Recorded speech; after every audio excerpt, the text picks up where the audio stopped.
పోతున్నారు.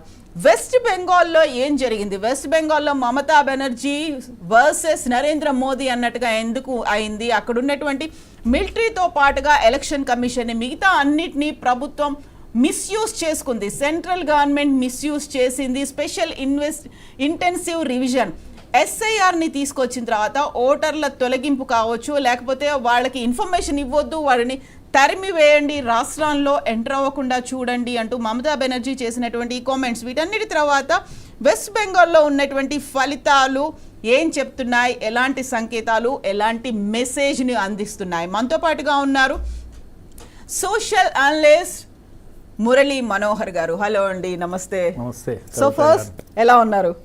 ఫైన్. ఎలా అనిపిస్తున్నాయి ఎలక్షన్ రిజల్ట్స్? లాగానే ఉన్నాను నేను కూడా.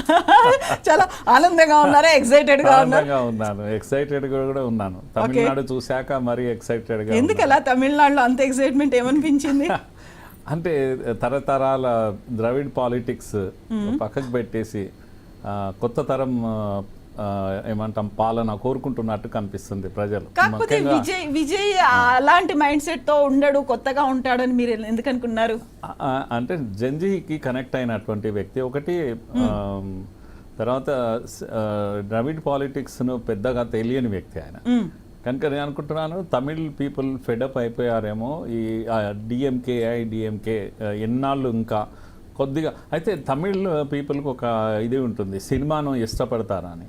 కానీ చాలా రోజుల నుంచి కొన్ని దశాబ్దాలుగా సినిమాను పక్కకు పెట్టారు. సినిమా వాళ్ళు వచ్చినా కూడా సినిమా చరిస్మాను పెద్ద పక్కకు పెట్టే ముందుకు వెళ్తారు. ఇప్పుడు మాత్రము సినిమా చరిస్మాతో పాటు ద్రవిడ్ పాలిటిక్స్ను కాస్త దూరం పెడదాం అనేటువంటి ఒక ఇది కనిపిస్తుంది కవిత గారు. తమిళనాడులో ముఖ్యంగా ప్రభుత్వాలు మారినప్పుడల్లా మీరు చూస్తే కనుక న్యూట్రల్ ఓట్, అంటే కేవలం ప్రభుత్వాలను మార్చే ఓటే 20% ఉంటుంది ఎప్పుడు కూడా. డిఎంకేకు ఫాలోవర్స్ 25% ఉంటారు, ఏఐడిఎంకు 25% ఫిక్స్డ్గా ఉంటారు, వాళ్ళేం మారరు. అని పైన ఉండే ఒక 20-25% వీళ్ళు ప్రభుత్వాలను మారుస్తుంటారు. వాళ్ళు బహుశా ఈసారి గట్టి నిర్ణయం తీసుకున్నారు. రెండూ కాదు, దానికి దీనికి మార్చేవాళ్ళు ఇప్పుడు. కనుక వాళ్ళు కొత్త తరము పాలిటిక్స్ తమిళనాడులో రావాలి అనే ఒక కోరిక దీంట్లో కనపడ్డది గట్టిగా. ఇంకా షాకింగ్ ఏంటంటే అన్ని ఎగ్జిట్ పోల్స్ చెప్పిన దీంట్లో డిఎంకే అధికారంలోకి వస్తుంది.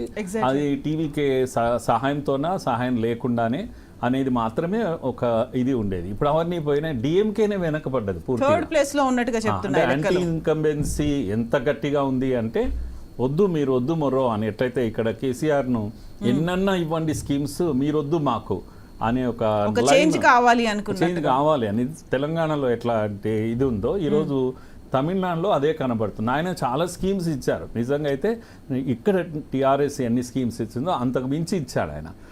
అయినా సరే మీ స్కీమ్స్ కాదు మాకు కావాల్సింది, మాకు కొత్తదనం కావాలి అని చెప్పేసి పక్కకు పెట్టినట్టుగా కనిపిస్తుంది. థర్డ్ ప్లేస్కి వెళ్ళిపోతున్నాడు ఇప్పుడు డిఎంకే. ఎవరు ఊహించలేదు.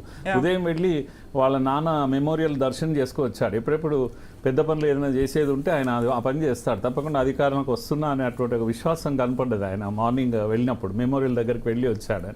అలాంటిది ఊహించలేదు ఆయన.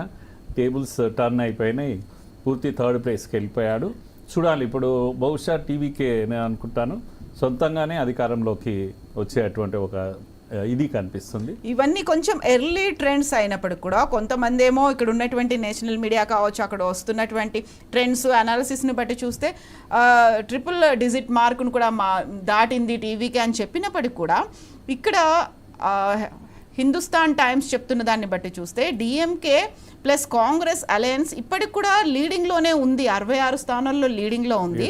టీవీకే 62 స్థానాలకి పరిమితమైంది. ఎన్డీఏ కూటమి 38 స్థానాల్లో లీడింగ్లో ఉంది అనేది. అంటే ఈ ట్రెండ్స్ వేరి కాబట్టి రౌండ్స్ మారుతున్న కొద్ది ట్రెండ్స్ అనేవి మారుతుంటాయి కాబట్టి ఇప్పటిదాకా హోల్ అండ్ సోల్ టీవీకే అని ఉన్నప్పటికీ కూడా హిందుస్థాన్ టైమ్స్ మాత్రం అది కొంచెం మార్చినట్టుగా చెప్తోంది. బట్ టఫ్ ఫైట్ అనేది అయితే కనిపిస్తుంది అక్కడ, సీసా లాగా ఉంది అక్కడ. టఫ్ ఫైటే, బట్ ఓట్ ఫర్ చేంజ్ కనబడుతుంది. ఓవరాల్గా ట్రెండ్స్ మాత్రం there is a vote for change, మార్పు కోసమే ఓటింగ్ జరిగింది అన్నట్టుగా కనిపిస్తుంది. ఇంకా కాంబినేషన్స్ ఎలా అవుతాయి, ఎంత మార్జిన్ వస్తుంది అనేది మాత్రమే చూడాలి. కానీ ట్రెండ్ మాత్రం డిఎంకే ఏఐడిఎంకే వద్దు అనేటువంటి ఒక మూడ్ జనరల్ ఓటింగ్లో కనబడుతుంది. ఫైనల్ రిజల్ట్ చెప్పలేము మీరు అన్నట్టుగా, సొంతంగా కూడా రాకపోవచ్చు టీవీకే. ఎవరితో ఒకరితో కలిసి ఏమైనా వస్తుందా అనేది వెయిట్ చేయాల్సినటువంటి విషయమే ఇది. ఈ రెండు బెంగాల్ అండ్ ఉత్కంఠ రేపుతున్నది మనకు ఇదే తమిళనాడు పెద్ద రాష్ట్రాలు కదా, 250 అండ్ అబో ఉన్నటువంటిది కనుక చూడాలి ఏం జరుగుతుంది అనేది. బెంగాల్ కూడా మనకు చాలా ఇంట్రెస్టింగ్ గా ఉంది. భవానీపూర్ లో గతంలో సువేందు అధికారి చేతిలో ఓడిపోయినటువంటి మమతా బెనర్జీ ఫస్ట్ రౌండ్ లో వెనకడుగేశారు, 3000 ఓట్లతో వెనకబడ్డారు, ట్రయల్స్ లో ఉన్నారు అని వినిపించినప్పటికీ సెకండ్ రౌండ్ లో మమతా బెనర్జీ ఆధిక్యంలోకి దూసుకొచ్చారని చెప్తే ఇప్పుడు థర్డ్ రౌండ్కి వచ్చేసరికి మళ్ళీ సువేందు అధికారే ముందు ఉన్నారు, భవానీపూర్లో మమతా బెనర్జీ వెనుకంజలో ఉన్నారు అనేది ఉంది. దీంతో పాటుగా ఓవరాల్గా ఉన్నటువంటి రిజల్ట్స్ కూడా చూస్తే ఇప్పుడు అక్కడ చాలా కీలకంగా ప్రామినెంట్గా దశాబ్దాల తర్వాత బీజేపీ ప్రభుత్వాన్ని ఏర్పాటు చేయబోతోంది అనేటువంటి ట్రెండ్స్ అయితే ప్రస్తుతానికి కనిపిస్తున్నాయి. ఇక్కడ చాలా కీలకంగా ఉన్నటువంటి బీజేపీ వెస్ట్ బెంగాల్లో 294 స్థానాల్లో టీఎంసీ 76 స్థానాలకే పరిమితమైనట్టుగా కనిపిస్తోంది. 125 స్థానాల్లో బీజేపీ ఆధిక్యంలో ఉంది. గతంలో 10 నుంచి 20 స్థానాలు ఆ తర్వాత మెల్లిమెల్లిగా వెళ్తూ ఉంటే ఇప్పటికి 50 స్థానాల తేడా అనేది కనిపిస్తోంది. బీజేపీ ముందుకెళ్తోంది. మమతా బెనర్జీ ఎగ్జిట్ పోల్ ఫలితాలు ఎలా ఉన్నప్పటికీ 226 స్థానాల్లో ఈసారి నేను గెలుస్తాను అనేటువంటి మాట చెప్పారు. వెస్ట్ బెంగాల్లో గతంలో చూస్తే ఈ ఫలితాలు అనేవి కాస్త డిఫరెంట్గా ఉన్నప్పటికీ ఈసారి మాత్రం నేనే గెలుస్తున్నాను అనేటువంటి మాట. 2015లో టీఎంసీ 215 స్థానాలు గెలిచింది, 2016లో 210 స్థానాలు గెలిచింది. బట్ ఈసారి మాత్రం అది 75 స్థానాలకే ఎందుకు పరిమితమైంది? మురళీ మనోహర్ గారు, కేవలం మమతా బెనర్జీని పరిమితం చేశారు అంటే అక్కడ ఉన్నటువంటి ప్రజలు యాక్సెప్ట్ చేయలేదా, రిజెక్ట్ చేశారా, లేకుంటే కేంద్ర ప్రభుత్వం బీజేపీ ఫోర్స్ఫుల్గా అందులోకి ఎంటర్ అయిందా? బహుశా నేను అనుకుంటా ఇది థర్డ్ టర్మ్, ఆమె అయితే థర్డ్ టర్మ్. ఇప్పుడు బీజేపీ కూడా లాస్ట్ 3 టర్మ్స్ కూడా మమతతో ఫైట్ చేస్తూనే ఉంది. మమత స్ట్రీట్ ఫైటర్ పేరున్నటువంటి మమతా బెనర్జీ 34 ఏళ్ళ సుమారుగా సిపిఎం పాలిటిక్స్ను బ్రేక్ చేసి తను రాగలిగింది. నిజంగా స్ట్రీట్ ఫైటర్గానే ఆమె కనుక సాధ్యమైంది అది. ఆ తర్వాతనే మమతను ఎదిరించడానికి బీజేపీ దిగింది. సేమ్ అంటే ఈ ఫైట్ మమతా అండ్ సిపిఎం ఎలా ఉంటుందో ఇప్పుడు మమతా అండ్ బీజేపీ ఎక్స్ట్రీమ్ లెఫ్ట్తో ఫైట్ చేసింది, ఎక్స్ట్రీమ్ రైట్తో ఫైట్ చేసింది మమతా బెనర్జీ ఇప్పుడు చూస్తున్నటువంటి దీంట్లో. కనుక ఇప్పుడు మెల్లగా ఓటమి వైపు కనిపిస్తుంది. అయితే లాస్ట్ బీజేపీ సడన్గా వచ్చింది అయితే కాదు, ఒక్కసారి ఫోర్స్ఫుల్గా మీరు అన్నట్టుగా కేంద్రం నుంచి వచ్చేసి దిగేసి ఏదో తప్పు చేసి ఈసీ ఇవన్నిటిని ఉపయోగించి అనేది ఒక నరేటివ్ నడుస్తూ ఉంది. కానీ మన ఊరికే సడన్గా వస్తున్నది ఏం కాదు. బీజేపీ కూడా మీరు అన్నారు కదా ఎప్పుడో 2021లో 2016 చూసుకుంటే 2016లో 3 స్థానాలకే పరిమితమైనటువంటి బీజేపీ 2021కి వచ్చేసరికి 77 స్థానాలకి చేరుకుంది. ఇప్పుడు అది ఆల్మోస్ట్ దానికి ఒక 100 అదనంగా చేసుకొని ముందుకెళ్తోంది. ఇంకా అలా నేనేమంటున్నా అంటే ప్రోగ్రెస్ ఉంది, 3 నుంచి 70 నుంచి అలా ప్రోగ్రెస్ ఉంది. కనుక ఇది అబ్రప్ట్గా వచ్చింది కాదు, ఫోర్స్ఫుల్గా వచ్చింది ఏం కాదు.